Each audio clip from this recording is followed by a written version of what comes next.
What's good? What's good? YouTube. 47 subscribers. Leave a like, comment, and subscribe if you want to see where this is going.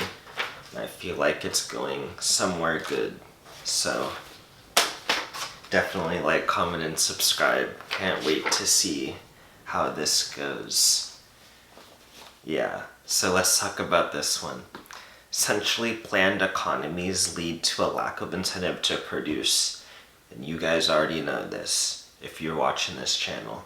So it doesn't matter whether you reside in Nigeria, Russia, China, Brazil, India, Mexico, Venezuela, England, or the United States.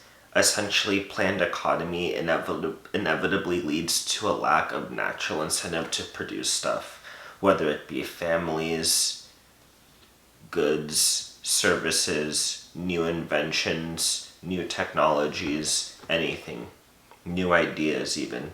The reasons for this ultimately aren't that hard to grasp. You need a certain amount of uncertainty to encourage production. If people are too busy focusing on maintaining quotas and observing numbers and statistics, there is less energy left to focus on the actual production of real stuff. It takes a lot of energy, time, and trials to produce things. Technically, it's easier to maintain and observe than produce, but it's less fulfilling in the long run. Producing things is inherently risky, and essentially planned economy attempts to account for all risk. It is impossible to fully account for the risks involved in production of anything due to the energy input, time needed, and the number of trials and failures needed for a chance at success. Because of this inability to plan for all this, essentially planned economy ends up shying away from production in one way or another. This may manifest itself in a variety of ways. For example, the overprinting of currency to incentivize production in a roundabout way, lowering of birth rates, or in other words, a lack of production of children, a decrease in the male participation in the labor force, because men like to produce things naturally, if they even work at all, and etc. So to wrap this all up, let's just think about this on a personal level. As a man, when do you work your brain and body harder? When your future depends on factors in your control, or when your future depends on factors outside of your control? Furthermore, why produce anything outside of the quotas or borderline quota when the reward won't... Why produce anything outside of the quotas or produce up to the quota when the reward won't be there if it works, or even worse, if you get punished for attempting to do anything outside of what the quotas are?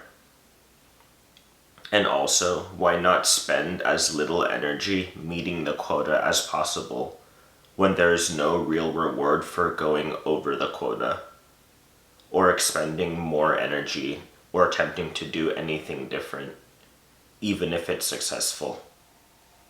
When viewing things from this angle, you can begin to see why these software engineers are working so hard on incentives engineering in their blockchain networks, and that's something I'm studying, if you don't know too much about that. So okay, that's basically it. So yeah, leave a like, comment, and subscribe if you like this content. This channel is going places, especially in these last 2 months here. So from my own perspective and the perspective of the numbers, we could be at the beginning of exponential growth, so I just want to keep that going as long as possible. And once we get a certain amount of subscribers, I will definitely be doing some interesting things that will be interesting to you guys and maybe even helpful to you guys, and will anger different factions of society probably.